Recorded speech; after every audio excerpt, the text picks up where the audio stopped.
Thank you all for being here. Thank you for having me here. My name is Maddie, and I'm the Director of Sports and Volunteers for Adaptive Sports Connection. We are a nonprofit located here in Columbus in Central Ohio. So I'm going to tell you about our program specifically, but I do want to call out that we are part of a member network as part of Move United. Move United has chapters all over the country that do things very similar to what we do. They might have some different sports opportunities, but I think there are Move United chapters in every state, all over the state. Their goal is to have an adaptive sport nonprofit within, I think, 50 miles of everyone in the U.S. by the end of 2024. So adaptive sports as a movement is growing. So if you're not local to Columbus, be sure to check out what opportunities exist near you. So Adaptive Sports Connection empowers children, adults, and veterans with disabilities through sports. We've been around since 1992, right here in Central Ohio. If anyone's familiar with Columbus, our Adventure Center, with about a 30-acre property where we run most of our sports, is right across the river from the Columbus Zoo. So we help people stay happy and healthy by focusing on their abilities, and we do this through volunteer-driven work. We are a staff of about 9, but we have over 500 unique volunteers every year that do it all. They are our instructors, they're our equipment maintenance folks, and they help people with disabilities get out and get active. We serve everybody at Adaptive Sports Connection. Children, adults, veterans, all different types of diagnoses you can see here. Basically, if you need adaptive equipment or instruction to be successful in a sport, you're welcome to join us. So that opens up a ton of possibilities for us. Our youngest athlete was 2 years old. Our oldest was 92. So we've really seen it all. We have our Adventure Center located near the Columbus Zoo, but we do a lot of community-based programming as well. So we take our bikes on the road all over Central Ohio to different metro parks, to different trails, cities. We have a mountain biking program in a different part of the metro area. We ski, downhill ski at 2 ski hills, about an hour from Columbus each. So while we are focused in one headquarters, we are trying to get out into the community as much as possible. You can see in blue counties of where we served people in Ohio last year. So that's, if you're counting very quickly, 44 out of 88 counties in Ohio. So we're all over the place. All right, here's the fun stuff. And like we said, I like to be very casual with this. So if you have a question, something pops in your head, raise your hand, stop me, and we can talk about it in the moment, or we can save it for the end. So no big deal. At Adaptive Sports Connection, we offer a couple of our main sports. Our 5 main sports right now are kayaking, sailing, cycling, downhill skiing, and amputee soccer. So we're going to talk about each of those. Specifically, we're going to talk about equipment that enables people to be successful in those sports, teaching techniques to be successful in those sports, and start from there. This is my friend Amanda. Amanda has spina bifida, and she kills it on this adaptive mountain bike. You can see that it's a prone mountain bike, so you lay face first. That big green cushion that her chest is laying on is the steering wheel, actually, so she steers by rocking back and forth, and then her hands are on the pedals. It's super adventurous, goes super fast. When you're going downhill, you're going downhill head first. It's super crazy. So our cycling program is pretty big. It's got a couple of different aspects to it. The first we call Discover Cycling, which is an adult evaluation clinic to help adults with primarily physical disabilities figure out what type of adaptive bike is right for them. Because adaptive bikes come in all different shapes and sizes: 2 wheels, 3 wheels, 4 wheels, pedals with your feet, pedals with your hands, steering wheels on your chest. You know what I mean? We can build whatever bike is needed for you. So we do this Discover Cycling in conjunction with therapists from OSU, Martha Morehouse, Spinal Cord Injury Seating Clinic. So we have some really great clinicians behind this. And these evaluations are about an hour long. You come to our facility, we do kind of an interview with you, and then you try out 2 or 3 different bikes that might be suited for your abilities. Go on a quick ride, we figure it all out, boom, we know what bike you need. Once we know what bike you need to ride, you can join us in group rides. We have different group rides around the metro area. Like I mentioned, we're in a few metro parks, a few communities, and you can join us there. We'll make sure that that bike that you need is there and available for you when you register online. In all of our group rides is kind of a misnomer. We start as a group, but we have some people that go 1 mile and we have some people that go 23 miles. I mentioned before that we're very volunteer driven. So in all of our sport programs, we have almost a 1-to-1 volunteer to athlete ratio. So you're paired with an athlete who knows what's up, knows how to support you, and is just there to like hang out if you need, a friend too. So you will be paired one-on-one with a volunteer. They'll make sure you're all set up in your bike, and you'll go on a ride appropriate to your abilities and distance desires. I talked a little bit about our mountain biking program. This is at Allen Creek, and we have all different shapes and styles of mountain bikes. I'm going to skip ahead because I think I have pictures to go on. Here's our Discover Cycling. Here's a couple of different examples of our Discover Cycling bikes. Like I mentioned, we have hand cycles, foot cycles, and we work with those evaluators, those clinicians, to help us make sure we're selecting just the right bike for you.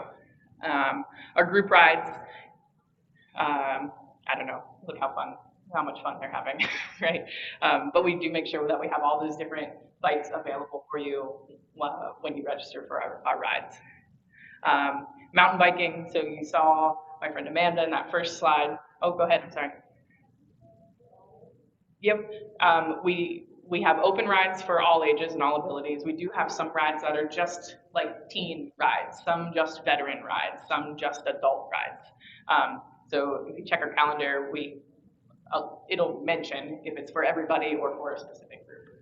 Can I just quickly show, is there anyone in Ohio or in the area? Okay, that's helpful. Yeah, that is.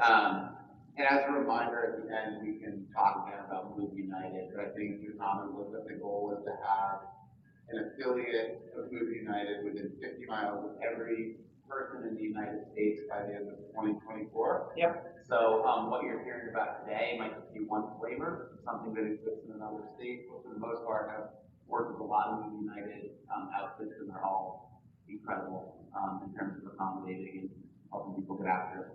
Yeah, yeah. Does Move United on the website have a whole listing of where they're located? Yep, there's a location chapter finder. Yep, so you put in your address and it tells you the chapter that's closest to you. And then you get a little blurb about the sports that they offer and how to get registered or connected with them. Move United? MoveUnitedSport.org is their website. So mountain biking. Different styles of mountain bikes. It's hand-propelled, foot-propelled.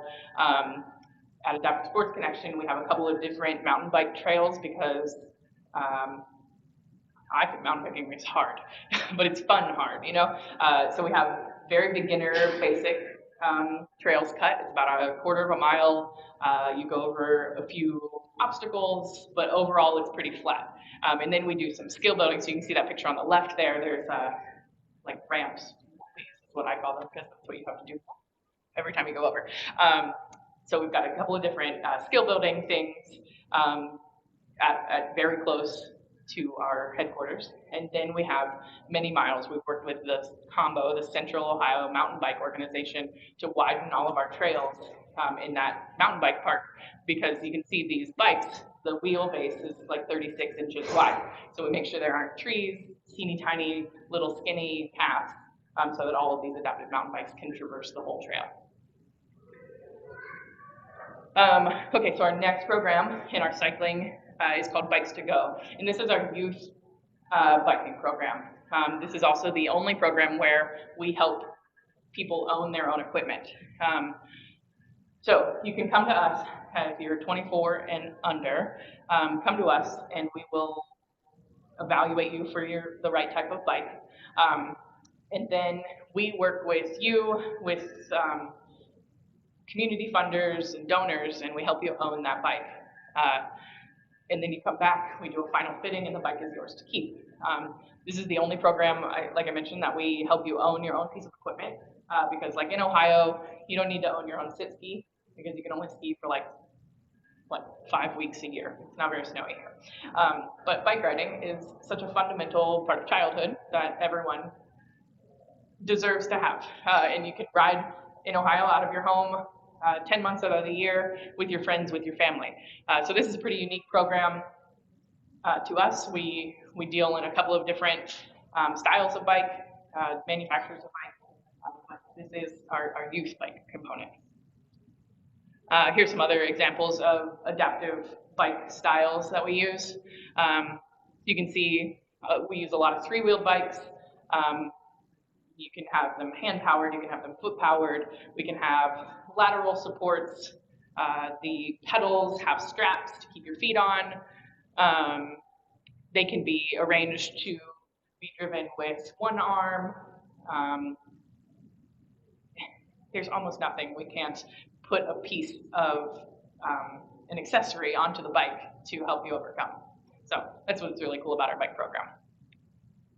Here's my friend AJ, little guy. He had never ridden a bike before. We put him on this little modified bike, and he rides like family can't keep up with him. He keeps riding all over the place. So AJ's a cool kid.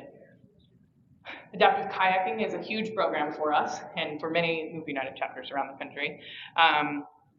We kayak at our adventure center in Powell, right across the river from the Columbus Zoo, on the Scioto River and in Twin Lakes. We have about 100 kayaks of different shapes and sizes and different adaptations to add to those kayaks to make almost anybody successful. Volunteers work, again, one-on-one with athletes to make sure that they're fitted properly in the boat, they've got the right safety equipment, life jackets, paddles, and then accompany them out on the water to teach them the basics of kayaking and kind of show them the paddling area. Here's a picture of our beach setup, kind of one of our crazy nights.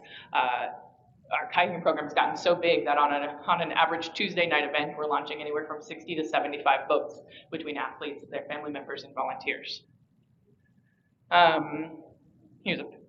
You guys aren't from here. This is not important to you. We have a lot of area that we can paddle in here. Okay, here's the fun stuff. Adaptations for kayaking. So the top left, the top two pictures are specialized seating systems that you can put into kayaks to help provide lateral support, to provide a little bit of dump in the seat to keep you from sliding forward. We can even do headrests. These backrests also recline, so if you have not able to bend at the hips so well, we can fit you in there.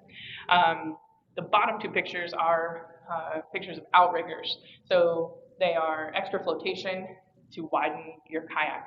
So I don't like to say this, but think of it like training wheels, right? It gives you extra flotation, extra stability. So if you're either nervous or don't have the balance, the core strength to keep upright in a kayak, we can put these outriggers on your boat to make it super, super stable.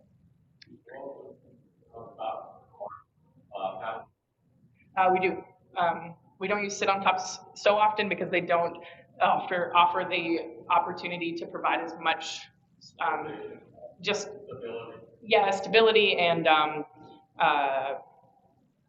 we put foam in around your hips to help you stay upright.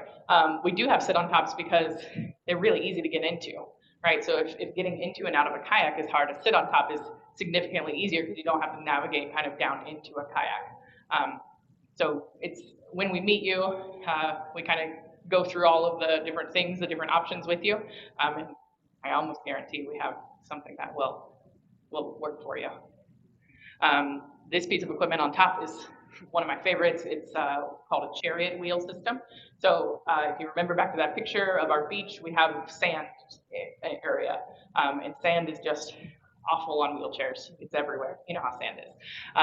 So what we can do is we can hook your kayak up to these wheels, and not only can we keep your wheelchair safe from the sand, but we can eliminate a transfer. So we will roll this kayak right up to your car door. You open your car door, transfer out of your car into the kayak rather than into your wheelchair, and we'll roll you straight into the water. So the top right picture there is he's rolling my friend Laura into the water. Once you're floating, those wheels detach, they stay on shore, and you're floating just like a kayak. And then when we come back, we do just the reverse. You kind of dock into those wheels, we clip them on, and we drag you right up to your car.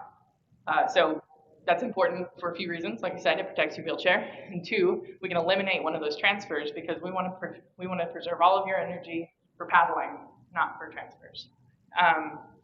This device in the bottom is also a pretty unique one. It's called a one-arm paddling device, and it is for people who just that have use of only one arm to paddle. Imagine how hard it might be to double-sided paddle with just one arm. This is a pivot that goes between your legs. You can operate the whole thing with one hand. You can put, if you have a second hand, this is great for folks who are like post-stroke or have a second arm, but maybe it's not going to be like useful in kayaking for them. So we can put both hands on. Your strong arm is going to do the work, and your weaker side arm is going to come along for the ride. People report this being like a therapy, stretching, gaining some strength, and it just is really easy to use. You can go straight in a kayak super easily. It's called a one-arm paddling device. It's not got a catchier name than that. But all of these products that I'm showing you here are from a company called Creating Ability. They're out of like Utah area. There's one guy that makes them. His name's Kevin. So if you're interested in these products, you can call Kevin at Creating Ability. He'll talk you through the whole thing, and then he drives the piece of equipment to you when he delivers it. So it's pretty cool. We also have ways to overcome grip issues. So these are commercially made by Kevin at Creating Ability. You kind of slide your hand in there, and then it's got some pins to adjust the tightness to hold your hand on there. So you don't need to be able to wrap your fingers around the shaft of the paddle. You just can push up and down to create grip there. And Kevin wouldn't want to be telling you this, but we have a much cheaper way of doing this, and that is we take bike inner tubes that have popped from our cycling program, and we zip tie them on either side of your hand. So we make a little cradle for your hand. We can do that across the top of your palm, and then we can also do it across the top of your knuckles. So you get a really personalized kayak grip for like 45 cents. And you can move it all the time. So don't tell Kevin, but there are commercially made ones and there are homemade versions.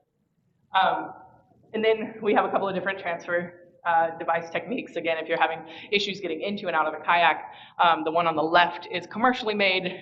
So that's, you kind of transfer from your wheelchair onto the side, over the bar, and then you can lower yourself into the seat. The one on the right is our homemade version. It is an upside down milk crate with foam duct tape to the top to be the same height as the kayak. So just basically the midpoint transfer. Our adaptive sailing program happens once a week on the same body of water that we do kayaking. We use small boats, 14 to 16 foot boats, a Hobie, an Interlake, a Day Sailor, and a Capri, if any of you are sailors. Our boats right now aren't equipped with a whole lot of specialized seating ability, but they are equipped with some specialized rigging so that folks don't have to transfer from one side to the other. So if you don't have that ability to transfer your weight, no big deal. And also you can sit, so like in that left picture, the gal in the white hat, you can sit in that position and control both jib sheets, which are the front sails, basically, not the main sail, without moving, which is unique to a sailboat. So basically, all of this to say, our rigging is set up a little bit differently so that you don't have to be as mobile to be successful in both the crew position and the skipper position. We have volunteers that act as crew and skippers, and they teach our athletes to be whatever type of sailor they want. So some of our athletes want to come out and just go for like a fun afternoon sail. awesome. Our crew will take care of all of it for you. But if you want to learn how to sail, you want to learn how to read the wind, you want to learn to skipper that boat, we'll put you in that skipper seat, and the boat is outfitted in such a way that you'll be able to do it all from right there. All right, adaptive skiing is probably the biggest adaptive sport that there is, one of the oldest ones. When soldiers came back from World War I, World War II, they were coming back with amputations, and they wanted to ski. And so that was kind of the impetus of all of the equipment that we now have in adaptive skiing. If you look up other Move United chapters, I would say 75% of Move United chapters are ski-based, adaptive ski-based chapters. So like I mentioned, we ski at 2 locations in Ohio, Mad River Mountain and Snow Trails. Those are kind of misnomers. They've no means a mountain. It is about 300 feet of vertical. But what's cool is with all of this equipment, you can learn all the basics, and then we send people out west to go ski at Breckenridge, to go ski at Vail, and in big resorts. So there's all kinds of ways you can ski. There's literally no one that can't go skiing. Skiing is my sport, can you tell? Let me tell you about the different ways. So these are methods of skiing for people who can't use their legs or sit down skiing, okay? So that top ski there is called a mono ski, and it's because there's a single ski underneath, right? Mono. That black part at the top that says the word Yeti on it, I don't know if you can see that. That's where your butt goes, and the feet go out in front of you. You balance on that ski, and then you use 2 handheld outriggers, so they're like little forearm crutches with skis on the end for balance, turning, braking, and then to navigate on the flats. So you can kind of like crutch around, push around on those. Mono skis are great for people who can't use their legs or don't have enough strength in their legs to be successful as a stand-up skier, but do have good core strength. For people who can't use their legs and don't have great core strength, you can use this bottom device, which is called a bi-ski. Oh, sorry, go ahead.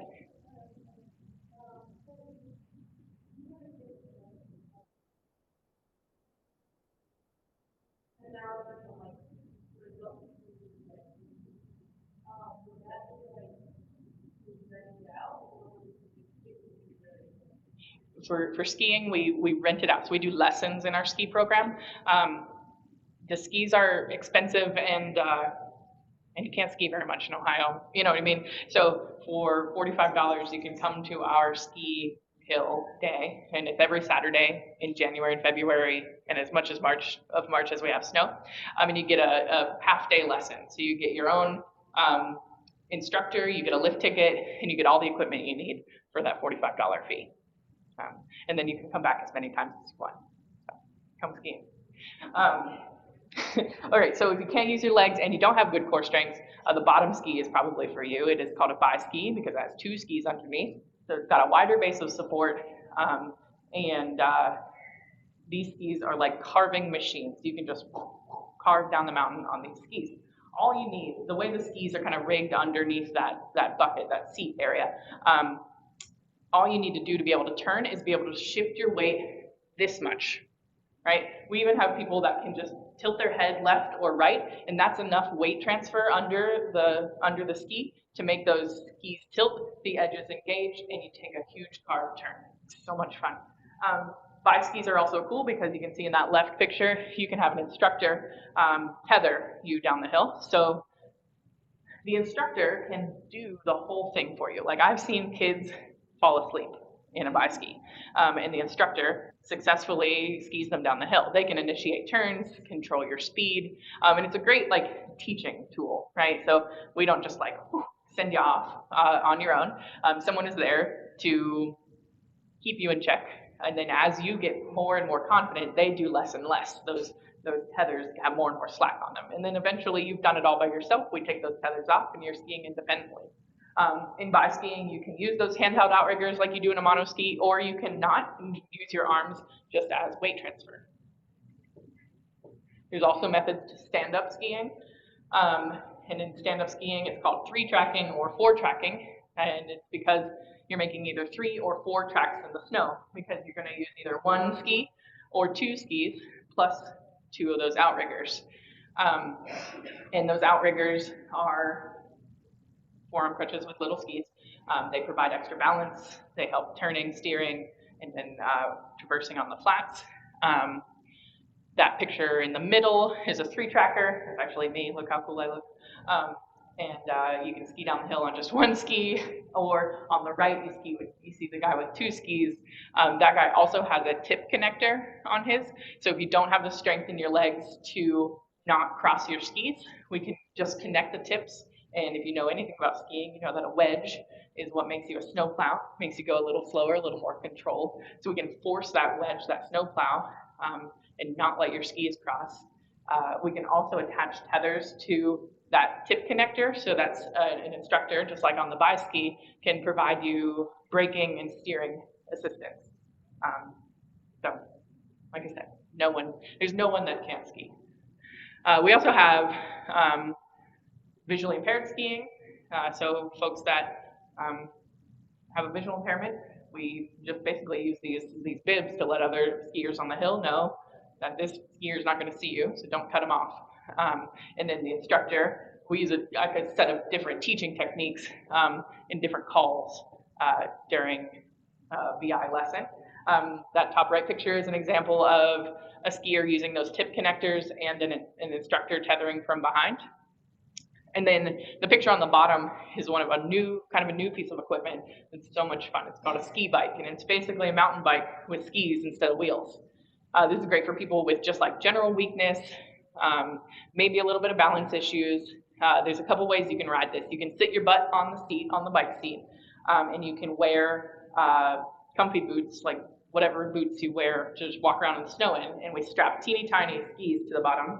So you can sit your butt on that seat, and you can put your feet on the ground and push off the ground. It's very stable.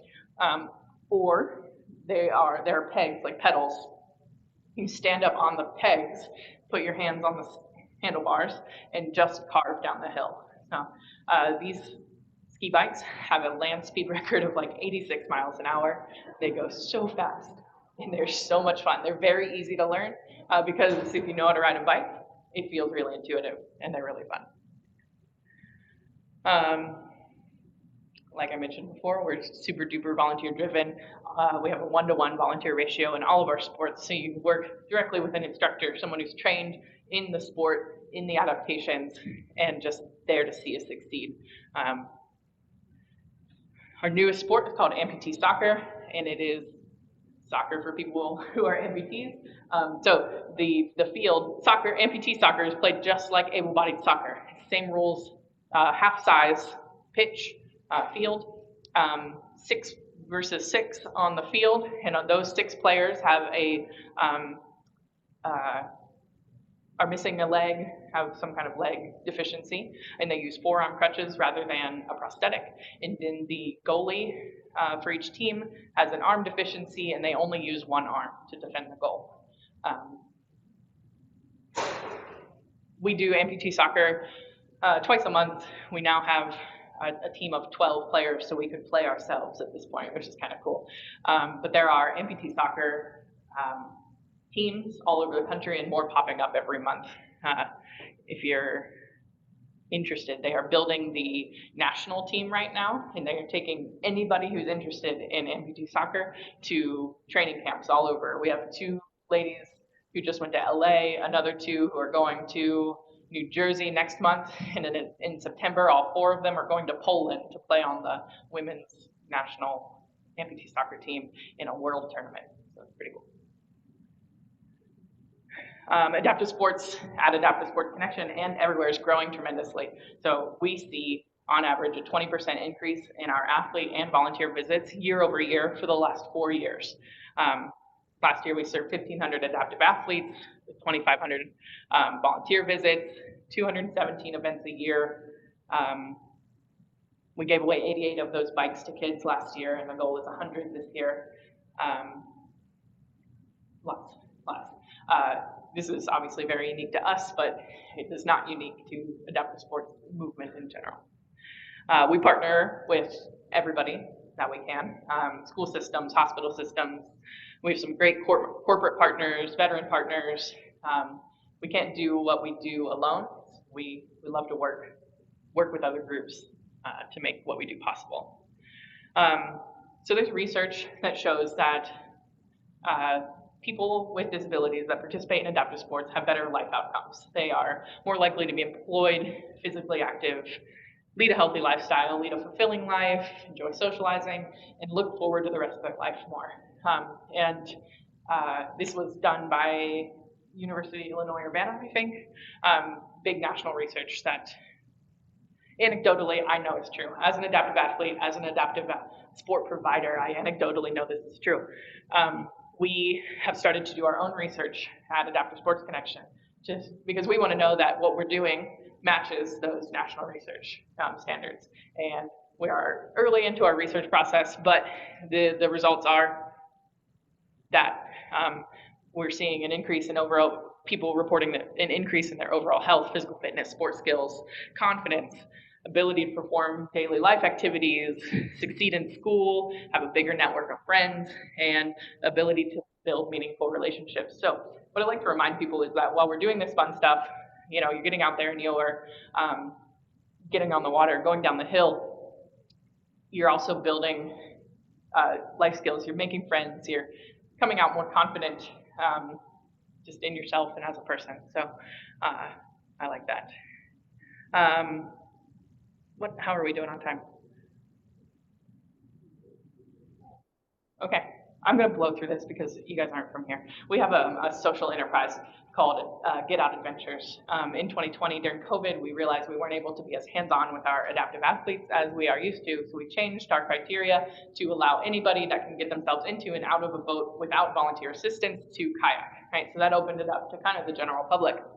It went off like gangbusters, and now we rent kayaks to the general public every weekend. We do fun events like twilight paddles, moonlight paddles, cooking and kayaking we're doing this weekend, and all of the proceeds go back to support Adaptive Sports Connection. And this is just one of the ways we are working to be sustainable as we grow so much year over year. Here's a QR code if you want to see Adaptive Sports Connection or Get Out Adventures. I'll pause on that for a second. I think that's the end of my spiel. I went so fast. Are there any questions I can answer about anything or about anything? How about that?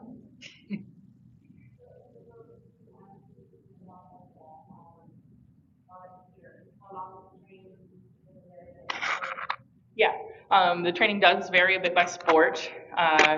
All of our volunteers go through an initial onboarding process that ends in an interview with me, just a phone call to go over expectations and things. But then we have our training series is a dry land training, a disability awareness training, and then sport-specific training. So if you sign up to be a kayak volunteer, you would show up and we would show you where all our kayaks are, where all the stuff is, how to kayak, and then how to kayak within the confines of our program.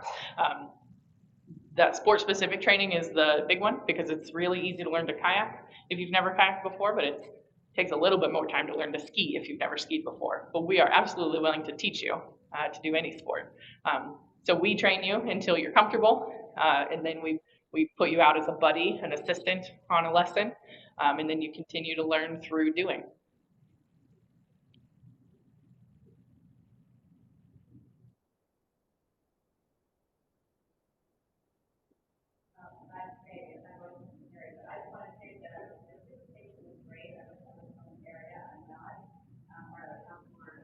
Oh, sure.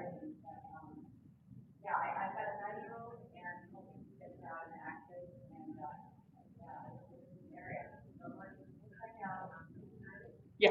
What part of the country are you from? Oh, there's so many chapters in California.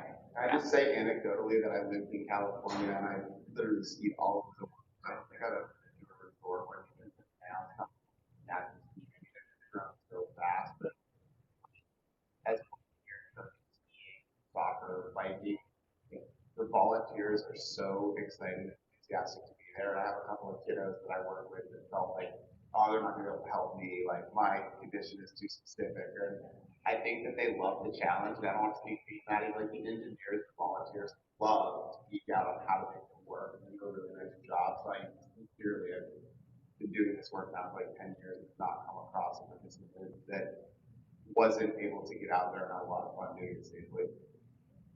You're absolutely right. We pride ourselves in finding a way, right? Like, I don't know, growing up as a kid with a disability, we found a way in our own way, right? And probably you all do too, right? Like when I learned to ride a bike, I couldn't bend this leg, so my parents ripped the left pedal off of the bike and we put a strap on the right one. You know what I mean? Just things we figured out.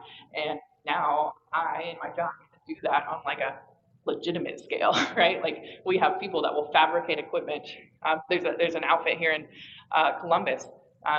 They 3D print accessories for arm prosthetics to help us get people on the water or on bikes or on skis. Any other questions? Have you heard of ortho pedal? I don't think I have. So what ortho pedal does is take your pedal off, insert this, and there's different slots. Change the revolution. Okay.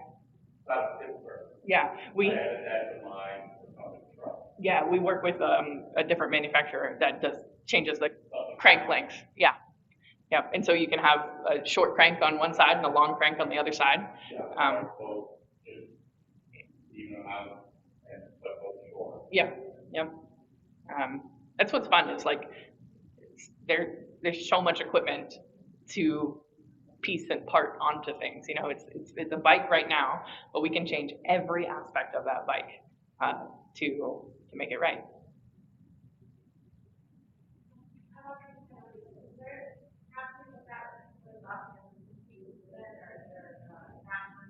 Yeah, so the national organization is called Move United, and their website is moveunitedsport.org, and they have kind of a drop-down location list to reach out to your local chapter. Everyone have unitedsport.org. Yep. Okay. I'll make sure that everyone has that information. If you type in Move United, it comes up in Google search.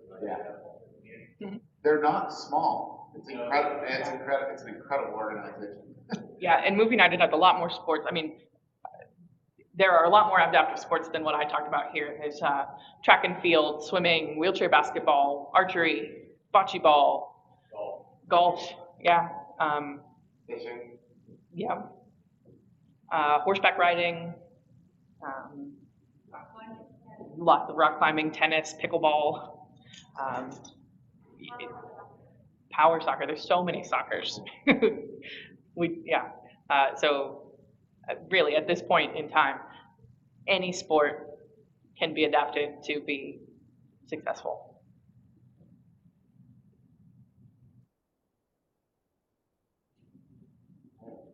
Well, we have the space until 3:45, so if Maddie's available, if anyone wants to have one.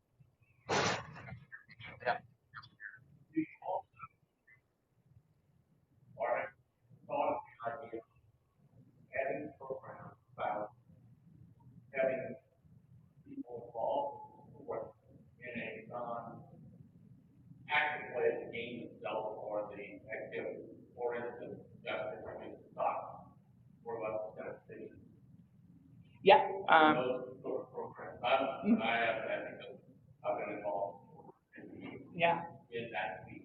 Sure. It is typically what they don't think because I have.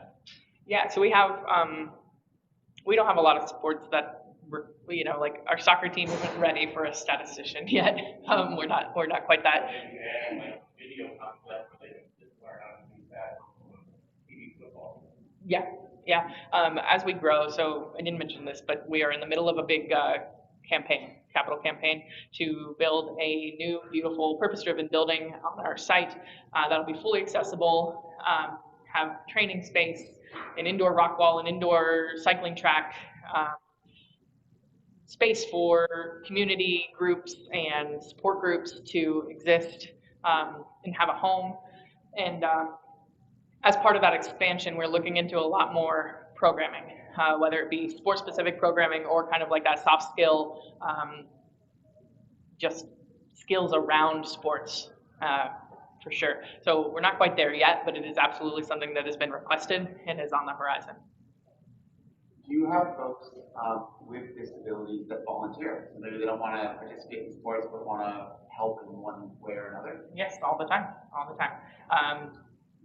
And our volunteer opportunities range from registration to ski instructor, so wherever your niche is, whatever you have to give, we will take and help you give back.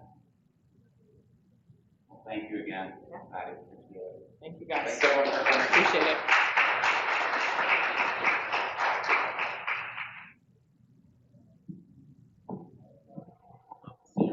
Hang out. I know, I'm here in town. Gosh, just till Sunday, but getting ready for waters. Who's the outfitter for Adaptive Waters? We Liquid Access is the manufacturer of adaptive water skiing right now. Yeah. So, Adler, Liquid Access, ACCSS. Yep. Just want to say thank you. My daughter is going to stay. so you'll generally Wheelchair tennis Oh. in a power chair, Awesome. and it's changed her life. I admire. Oh, good. She started wheelchair tennis. Said she will be learning. Well, thank you. you ride Heather So one Mostly kids. got this slope way down. So adaptive sports, Yeah. actually do this not like you were. Yeah. The arthro kids. Absolutely. Thank you so much. Yeah. Thank you for coming. Heather. Skiing, pickleball. Pickleball is my real sport right now. Oh, No, I'm you're kidding, tennis I'm kidding, people. I'm Yeah. kidding, I'm kidding. I do all the sports that we do, I bet you do. bike You ride, look and like kayak. a rock, so, okay.